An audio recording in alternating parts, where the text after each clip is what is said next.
اعوذ باللہ من الشیطان الرجیم، بسم اللہ الرحمن الرحیم۔ السلام علیکم ناظرین اور تمام احباب کو ہم اپنے چینل دا مسلم ٹیچر میں خوش آمدید کہتے ہیں۔ اگر آپ نے ابھی تک ہمارے چینل کو سبسکرائب نہیں کیا تو ابھی نیچے دی گئی لنک بار میں موجود سبسکرپشن کے بٹن کو دبا کر آپ ہمارے چینل کو سبسکرائب کر سکتے ہیں۔ سبسکرائب کرنے کے بعد وہاں پر ایک بیل آئیکن یعنی کہ گھنٹی کا نشان بیدار ہوگا، وہاں پر آپ نے اس گھنٹی کے نشان کو دبا کر آنے والی ویڈیوز کی اپڈیٹس کو آن کر لینا ہے۔ ناظرین، آج ہم آپ کو جو واقعہ بتانے جا رہے ہیں یہ تاریخ کا ایک ایسا بدترین واقعہ ہے جس کے بارے میں بہت زیادہ لوگ نہیں جانتے، اور یہ جو کہانی ہم آپ کو بتانے والے ہیں یہ 100% درست کہانی ہے جس کو مستند کتب میں نقل کیا گیا ہے۔ ناظرین، یہ کہانی کیا ہے یہ جاننے کے لیے ویڈیو کو آخر تک دیکھنا آپ کے لیے بہت ضروری ہے۔ درود پاک کی برکت سے ہونے والی دعا میں اپنا نام شامل کروانے کے لیے نیچے دیے گئے کمنٹ سیکشن میں اپنا نام اور جس بھی چیز کے لیے آپ دعا کروانا چاہتے ہیں وہ ضرور تحریر کیجیے گا۔ ناظرین، نبی پاک علیہ السلام نے جب مکہ فتح کیا تو صحابہ کرام علیہ السلام کے ساتھ آپ مکہ شریف میں داخل ہوئے۔ داخل ہونے کے بعد آپ نے سب سے پہلے کعبۃ اللہ یعنی خانہ کعبہ کا رخ کیا۔ خانہ کعبہ پہنچنے کے بعد آپ نے خانہ کعبہ میں موجود جتنی بھی تصاویر تھیں ان تمام تصاویر کو نکال کر باہر پھینک دیا۔ ان تصاویر میں ایک بہت عام تصویر حضرت ابراہیم علیہ السلام کی تھی جو نبی پاک علیہ السلام کے اجداد میں سے تھے۔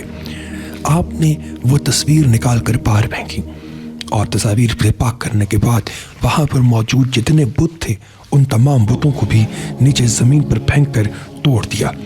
اس کے علاوہ وہاں پر کوئی ایسی چیز جو کہ شرک کو ریپریزنٹ کرتی ہو، اس کی نشاندہی کرتی ہو، آپ نے وہ تمام چیزیں توڑ پھوڑ کر پھینک دی۔ اس کے بعد آپ تشریف لے کر گئے صفا اور مروہ کی پہاڑیوں پر۔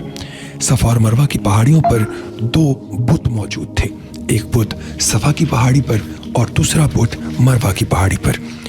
یہ جو دو بت ہیں ان دو پہاڑیوں پر، ان دونوں بتوں کی ایک تاریخ ہے۔ ان میں سے ایک بت ایک عورت کا اور دوسرا بت ایک مرد کا ہے۔ ان دونوں کے نام اساف اور نائلہ ہیں۔ ان بتوں کو بھی اس دور میں توڑ دیا گیا۔ اب صحابہ میں بات یہ پھیلی کہ آخر یہ بت تھے کون اور ان کی تاریخ کیا ہے، تو آئیے ہم آپ کو بتاتے ہیں کہ ان بتوں کی تاریخ کیا تھی۔ ناظرین، جب حضرت ابراہیم علیہ السلام نے حضرت اسماعیل اور اماں ہاجرہ کو لے کر جب مکہ المکرمہ کے بیچوں بیچ خانہ کعبہ کی تعمیر شروع کی تو تعمیر آپ نے جب کرنا شروع کی تو تعمیر کے بعد آپ نے یوں کیا کہ اپنے ساتھ اپنے بیٹے کو بھی ملا لیا۔ یہ دونوں باپ بیٹا یعنی حضرت اسماعیل علیہ السلام اور حضرت ابراہیم علیہ السلام خانہ کعبہ کی تعمیر کرتے رہے۔ تعمیر کرنے کے بعد وہ یہاں سے واپس چلے گئے اور وہ پتھر جس پر کھڑے ہو کر انہوں نے کعبۃ اللہ کی تعمیر کی تھی وہ بھی کعبۃ اللہ کے اندر ہی رکھ دیا گیا۔ اس کے بعد وہاں پر کوئی بندہ نہ بندے کی ذات تھی۔ ایک عرصے کے بعد وہاں پر سب سے پہلا قبیلہ آ کر آباد ہوا۔ آباد ہونے والے قبیلے کا نام جہل تھا۔ اس قبیلے کا ایک مرد جس کا نام اساف اور ایک عورت تھی جس کا نام نائلہ تھا۔ اساف اور نائلہ دونوں کے آپس میں ناجائز تعلقات تھے۔ دونوں ایک ہی قبیلے سے تعلق رکھتے تھے مگر وہ اپنے بڑوں کی مرضی کے خلاف ایک دوسرے کے ساتھ مباشرت کرتے تھے۔ وقت گزرتا گیا اور ایک وقت ایسا آیا جب ان کا پورا قبیلہ کعبۃ اللہ کا حج کرنے کے لیے سارے لوگوں کو ساتھ لے کر کعبۃ اللہ کی جانب آیا۔ جب لوگ وہاں سے گزر رہے تھے تو ان دونوں نے لوگوں کی آنکھ سے چھپ کر، آنکھ سے بچ کر کعبۃ اللہ کے اندر جانے کا قصد کیا اور موقع کی مناسبت سے فائدہ اٹھاتے ہوئے دونوں نے بدفعلی کر ڈالی۔ مگر جب وہ بدفعلی کر رہے تھے اسی دوران ان پر اللہ کا عذاب نازل ہوا اور دونوں پتھر کے ہو گئے۔ ناظرین، اس کہانی کو یہیں روکتے ہیں اور آپ کو صفا و مروہ کے بارے میں بتاتے ہیں۔ صفا اور مروہ دو پہاڑیوں کے نام ہیں جو مکہ میں خانہ کعبہ کے پاس واقع ہیں۔ ان دو پہاڑیوں کے درمیان حج اور عمرہ کے موقع پر حاجی 7 چکر لگاتے ہیں جسے سعی کہتے ہیں۔ صفا و مروہ کے درمیان ہی اسماعیل علیہ السلام کی والدہ حضرت ہاجرہ پانی کی تلاش میں سعی یعنی بھاگ دوڑ کرتی رہیں اور انہی کی یاد تازہ کرنے کے لیے حاجی ان دونوں پہاڑیوں کے درمیان سعی کرتے ہیں۔ ناظرین، ایک سوال آپ کے ذہن میں بیدار ہو سکتا ہے کہ صفا و مروہ کے معنی کیا ہے؟ صفا و مروہ کعبہ کے سامنے دو پہاڑیاں ہیں۔ صفا کے معنی ہے چکنا پتھر اور مروہ کے معنی ہے سفید اور ملائم پتھر۔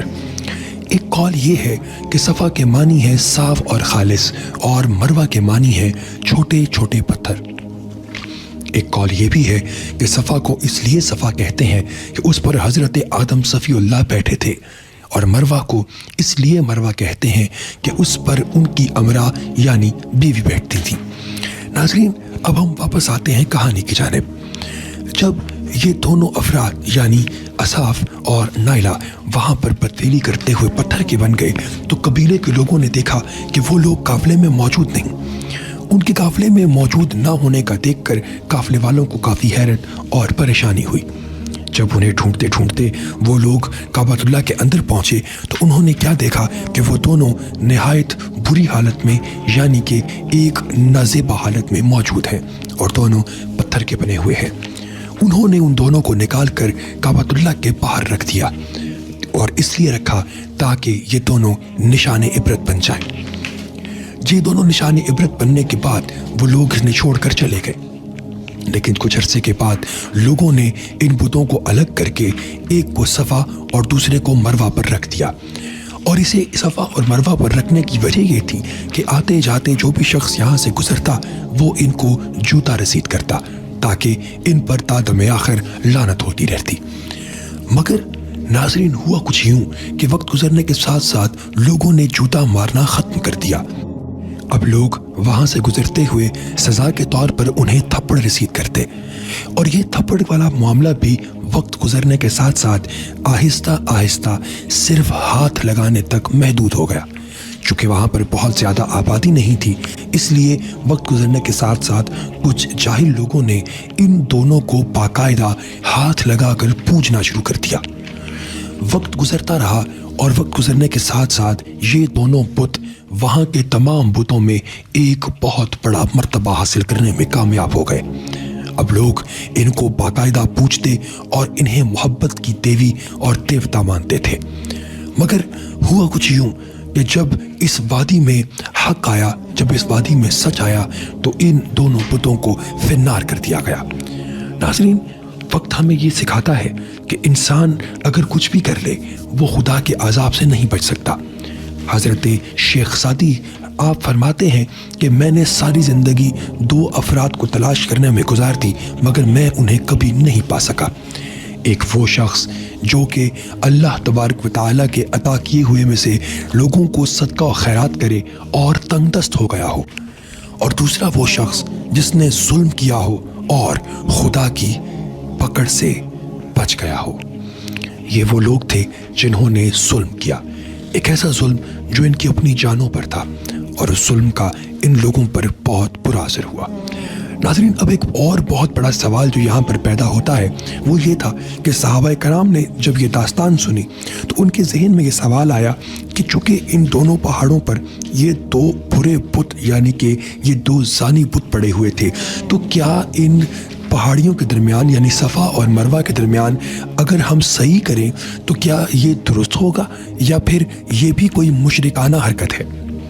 اس کا جو کنسیپٹ ہے وہ اللہ تبارک و تعالیٰ نے قرآن پاک کی ایک آیت سے کلیئر کر دیا، جس آیت کا مفہوم یہ ہے کہ بے شک صفا اور مروہ کی جو دو پہاڑیاں ہیں یہ متبرک ہیں، اور ان کے درمیان صحیح کرنا جو ہے وہ مسلمانوں پر فرض ہے، کیونکہ جب وہ حج یا عمرہ کرنے کے لیے آئیں تو اس کے درمیان صحیح کریں، کیونکہ یہ اللہ تبارک و تعالیٰ کی طرف سے ان پر حکم ہے اور یہ کوئی مشرکانہ قدم نہیں ہے۔ اس سے جب کلیئرٹی ملی تو اب بھی اگر کوئی بھی شخص وہاں پر جاتا ہے تو وہ شخص ان دونوں پہاڑیوں کے درمیان صحیح ضرور کرتا ہے۔ ناظرین، یہ ویڈیو یقیناً آج آپ کے نالج میں کسی نہ کسی طرح سے اضافہ کر چکی ہوگی۔ اگر آپ کو یہ ویڈیو پسند آئی ہے تو آپ اسے اپنے دوستوں کے ساتھ شیئر ضرور کیجئے، ویڈیو کو لائک کرنا اور کمنٹ کرنا ہرگز نہ بھولیے گا۔ اگر آپ اس طرح کی اور انفارمیٹیو ویڈیوز دیکھنا چاہتے ہیں تو ہمارے چینل دا مسلم ٹیچر کو وزٹ کرنا ہرگز نہ بھولیے گا۔ اس کے ساتھ ساتھ اگر آپ نے ابھی تک ہمارے چینل کو سبسکرائب نہیں کیا تو سبسکرائب کرنے کے بعد بیل آئیکن کا بٹن دبا کر آنے والی ویڈیوز کی نوٹیفیکیشنز کو بھی آن کر لیجئے۔ اللہ تبارک و تعالیٰ آپ کا حامی ناصر ہو۔ اگلی ویڈیو تک ہمیں دیجیے اجازت، اپنا بہت سا خیال رکھیے گا۔ اللہ تعالیٰ آپ کو خوش رہنے اور خوشیاں بانٹنے کی توفیق عطا فرمائے۔ السلام علیکم۔